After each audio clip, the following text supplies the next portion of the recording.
శ్రీ శివ మహాపురాణం 2 పరమశివుని లీలామూర్తులలో 13వ మూర్తి హరిహరమూర్తి. అనగా ఆయన శరీరంలో సగభాగమును శ్రీమహావిష్ణువు స్వీకరించారు. అలా పరమశివుణ్ణి ప్రసన్నుడిని చేసుకుని శరీరంలో సగభాగమును స్వీకరించిన మూర్తిని హరిహరమూర్తి అంటారు.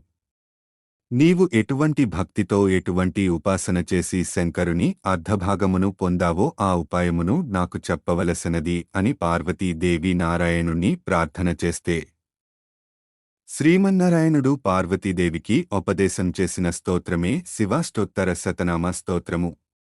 ఈ శివాష్టోత్తర శతనామ స్తోత్రమును ఆధారము చేసుకుని పార్వతీదేవి శంకరుని శరీరంలో అర్ధభాగమును పొందింది. అది 14వ స్వరూపము. దానిని అర్ధనరీశ్వర స్వరూపము అని పిలుస్తారు. మనుష్య జన్మ ప్రయోజనం భగవంతునితో ఐక్యమే కనుక శివాష్టోత్తర శతనామ స్తోత్రమును ప్రదోష వేళలో చదవడం ఇహమునందు సమస్తమైన కోరికలను తీరుస్తుంది.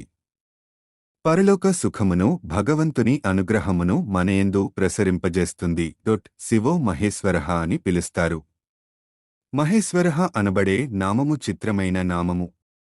మంత్రపుష్పం చెప్పినప్పుడు ఈశాన సర్వవిద్యానామీశ్వర సర్వభూతానాం బ్రహ్మాధిపతిర్ బ్రహ్మణోధిపతిర్ బ్రహ్మ శివో మే అస్తు సదాశివోం అని చెబుతాము. సర్వమంగళములకు కారణం అయినవాడు, సర్వ జగన్నిమాయకుడు, సృష్టిస్థితిలయలు చేసేవాడు తానొక్కడే అయి ఉండి, కాని సృష్టి చేసినప్పుడు ఒకడిగా, స్థితికారకుడిగా ఉన్నప్పుడు ఒకడిగా, లయకారకుడిగా ఉన్నప్పుడు ఒకడిగా, మూడుగా కనపడుతూ ఆయన అనుగ్రహము చేత జ్ఞానము కలిగినప్పుడు అవి మూడు కావు ఒక్కటే అన్న జ్ఞానము ఎవరి నుంచి ప్రసరిస్తుందో ఆయన మహేశ్వరుడు. ఆయనే మూడుగా కనపడే ఒక్కడు. అందుకే పోతనగారు భాగవతంలో ఒకచోట ఒక మాట అంటారు. ఆ మూడు మూర్తులకును మూడు లోకములకు మూడు కాలములకు మూలమగుచు భేదమగుచు దుది కభేదమై యొప్పారు బ్రహ్మమనగా నీవే ఫాలనేనా. భాగ 8 227. మనము సృష్టి స్థితిలయ అని మూడు మాటలు వాడుతుంటాము. మనలో చాలామందికి ఒక తప్పు అభిప్రాయం ఉంటుంది. రుద్రుడు లేదా శివుడు అనేసరికి ఆయన సంహారకర్త, లయకారుడు, ఆయన సంహరిస్తాడు అని అనుకుంటారు. అన్నివేళలా లయము అనే శబ్దమునకు అర్థం కేవలం చంపివేయడం కాదు. పరమశివుడు చాలా ఉదారుడే ఉంటాడు. మనకు లయమునందు స్వల్పకాలిక లయం అని ఒక మాట ఉన్నది. గాఢనిద్ర పట్టినట్లయితే ఆ నిద్రలో దోహకం తెలియదు. హాయిగా నిద్ర పట్టింది అంటాడు. ఆ హాయి అనేది ఏమిటి? మనస్సు లేకపోవడమే హాయి. గాఢ నిద్రలో ఉన్న స్థితిలో మనస్సు ఆత్మలోకి వెళ్ళిపోయి ఆత్మగా ఉండిపోతే ఎంతో సంతోషంగా ఎంతో హాయిగా ఉంటుంది. ఆ స్థితిలో బాహ్యమునకు సంబంధించిన ఎరుక అంతా ఆగిపోతుంది. ఆగిపోయినప్పుడు గొప్ప ఆనందమును పొందుతాడు. ఇలా ఆనందమును పొందిన స్వరూపము ఏదైతే ఉన్నదో ఆ ఆనందమే పరమశివుడు. పొందిన ఆ నిద్రను స్వల్పకాలిక లయం అని పిలుస్తారు. తెల్లవారి నిద్రలేవగానే మనస్సు మేల్కొనడం అనగా ఆత్మనుంచి విడివడుతుంది. యథార్థమునకు సృష్టి స్థితి లయ అనేవాటిని ఇక్కడే దర్శనం చెయ్యాలి. అది మహేశ్వర స్వరూప దర్శనం అవుతుంది. తెలివిరాగానే మనం చేయవలసిన పనులకు సంబంధించి ఏదో ఒక ఆలోచన వస్తుంది. ఆలోచన అనేది మనస్సు స్వరూపం. ఆత్మగా ఉండి మొదటి ఆలోచనను చూసినట్లయితే దాని ఆలోచనలను చూడడం అలవాటు అవుతుంది. ఇదే సృష్టి. చతుర్ముఖ బ్రహ్మ దర్శనం. బ్రహ్మకి పూజలేదు. సంకల్పదర్శనం చేత మాత్రమే బ్రహ్మదర్శనం చేస్తారు. సృష్టి ప్రారంభం అయింది. అనగా మనస్సు బయటకు వచ్చింది. ఇప్పుడు స్థితి కావాలి. స్థితి అంటే నిర్వహణ శక్తి. మనస్సు కొన్ని సంకల్పములను చేస్తుంది. వీటిని వెడగొట్టగలిగిన ప్రజ్ఞ కావాలి. ఇలా చేయాలంటే సమర్థత కావాలి. ఇది నిర్వహణ సమర్థత. అటువంటి శక్తిని పొంది ఉన్నవాడు స్థితికారకుడు. అటువంటి శక్తిని స్త్రీగా చెప్తే నారాయణి అమ్మవారు, పురుషుడిగా చెప్తే శ్రీమహావిష్ణువు. తప్పకుండా ప్రాతఃకాలమునందు విష్ణునామం చెప్పాలి. విష్ణుశక్తి మీయందు ప్రసరిస్తే సాయంకాలం వరకు ఆ ప్రజ్ఞ అలా వెడుతుంది.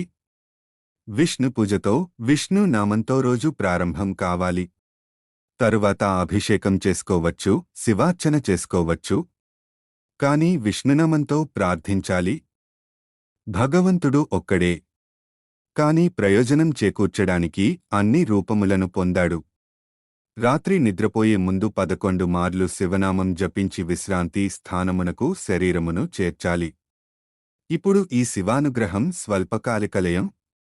శివనామము చెప్పి నిద్రపోతే నిద్రాసమాధి స్థితి, అది సమాధి స్థితి అవుతుంది. తొలి తలంపు ఏది వస్తుందో దానిని ఈశ్వరుని వైపు తిప్పడం మనస్సుకు ప్రయత్నపూర్వకంగా అలవాటు చెయ్యాలి. అప్పుడు కాలమునందు ఒకరోజు అనబడే విభాగమును మహేశ్వరుడిగా మారుస్తున్నారు. ఇది మహేశ్వరార్చనము. ఈ మహేశ్వరార్చన చేత మహేశ్వరుడుగా మారడము జరుగుతుంది. ఎలా? మొట్టమొదట ఆలోచన బయటకు వస్తూనే మనస్సుకి ఒక అలవాటు ఉండాలి. మనస్సుకు తర్ఫీదు ఇవ్వడం రావాలి. నిద్రలేవగానే అది మొదటి సంకల్పం. ఏమి చెప్పాలంటే సాధారణంగా ఎడమవైపు నిద్ర పొమ్మని శాస్త్రం చెబుతోంది. నిద్రలేవగానే దృష్టి ప్రసారం తిన్నగా ఆరాధించే దేవతా స్వరూపము మీద పడాలి. అలా లేవగానే దేవతా స్వరూపమును చూడడం మొదటిగా మనస్సుకు అలవాటు చేయాలి. అంతేకాని టైం అయిపోతోందని గడియారం వంక చూస్తూ కంగారుగా లేవడం అలవాటు కాకూడదు. నిద్రలేవగానే తలను తిప్పి కళ్ళు విప్పితే మొట్టమొదటి దృష్టి పరమేశ్వర మూర్తి మీద పడడం చేత పరావర్తనం చెంది ఆ పార్వతీ పరమేశ్వరులు లేక లక్ష్మీనారాయణుల దర్శనం జరిగి ఈ కంటితో చూసి లేచిన తర్వాత కాలు పెట్టే ముందు మనస్సునందు మరల సముద్రవసనే దేవి పర్వత స్తనమండలే అని శ్లోకం చెప్పి క్రిందకి దిగగానే గురువుగారు, మీరు నాకు ఉపదేశం చేశారు. మీరు చెప్పిన బుద్ధితో ఈరోజు నా రోజు గడుచుగాక అని నేలమీద పడి గురువుగారి పాదములను ఒక్కసారి మనస్సులో ధ్యానం చేసి వారి పాదములకు శిరస్సు తాటించి పైకి లేవాలి. ఇది అలవాటు అయితే తెలియకుండా మొదటి ఆలోచన రావడానికి సాక్షి అవుతుంది. ఇప్పుడు ఈ ఆలోచనను దిశానిర్దేశం చేస్తున్నారు. ఇది స్థితికారకత్వం. లలితా సహస్రంలో అమ్మవారికి భావనమాత్ర సంతుష్టాయై నమః అని ఒక నామం ఉన్నది. భావన చేత ఆవిడ సంతుష్టురాలవుతుంది. మనస్సులో మంచి భావన చేస్తుంటే అక్కడ ఆమె ఆనందిస్తుంది. లోపల ఉన్న శక్తి అంతా ఆవిడే.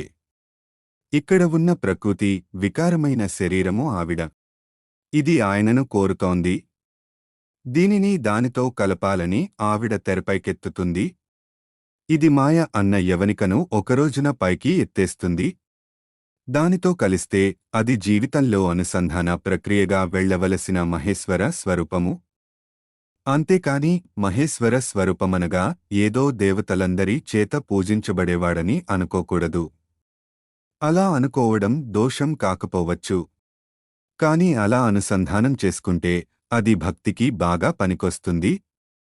కాని ఇది నిత్యజీవితమునందు అలవాటులోకి తెచ్చుకోవలసిన ప్రక్రియ. ఇలా దర్శనం చేస్తూ వెడుతున్నట్లయితే లయ పరమశివుడు. నిద్రలేవగానే మిమ్మల్ని ఎవరైనా మీరు ఇప్పటిదాకా ఎవరితో కలిసి ఉన్నారు అని అడిగినట్లయితే అప్పుడు మీరు ధైర్యంగా నేను ఇప్పటివరకు కైలాసమునందు పార్వతీ పరమేశ్వరులతో కలిసి ఉన్నాను, అది నా నిద్ర అని చెప్పగలగాలి. ఎందుచేత? నేను నిద్రను పడుకోబోయే ముందు అలా స్వీకరించాను. నేను లేచినప్పుడు చతుర్ముఖ బ్రహ్మ దర్శనమే నా మేల్కొనుట. నా పూజామందిర ప్రవేశము స్థితికర్త ప్రార్థన. నా నిన్నటిరోజు సృష్టికర్త, స్థితికర్త. మనస్సు అక్కడ పెట్టడానికి చేస్తున్న పరిశ్రమకు పూజ అని పేరు. అలా భగవంతునియందు మనస్సును కేంద్రీకరించి పూజ చేయడం అలవాటు చేసుకోవాలి. అది అలవాటు అయితే ఏ ప్రదేశంలో ఉన్నా పూజ చేసుకోగలుగుతారు. పరమేశ్వరుడు హృదయగతాభిప్రాయమును పట్టగలిగినవాడు. దీనికే సర్వజ్ఞత అంటారు. సర్వజ్ఞత, స్వతంత్రత అనేవి రెండూ ఈశ్వరుడితో ముడిపడి ఉంటాయి. ఏకకాలమునందు సమస్త చరాచర జగత్తులో ఉన్న ప్రాణుల హృదయాంతర్గత భాగములను తాను చూస్తాడు. చూసి ఆ భావముల పరిపుష్టి చేత మోక్షమును కూడా అనుగ్రహిస్తాడు. పైకి చూస్తే ఈ విషయము ఒక్కనాటికి దొరకదు. అరుణాచల శివ, అరుణాచల శివ, అరుణాచల శివ. శివ_పురాణం శివ_పురాణం శివాపురాణం ఇవాపురాణం శివామహాపురాణం శివమహాపురాణం శివపురాణం శివమహాపురాణం హిందూ ధర్మం ఎవ్రీవన్ 08187073734 అచ్యుత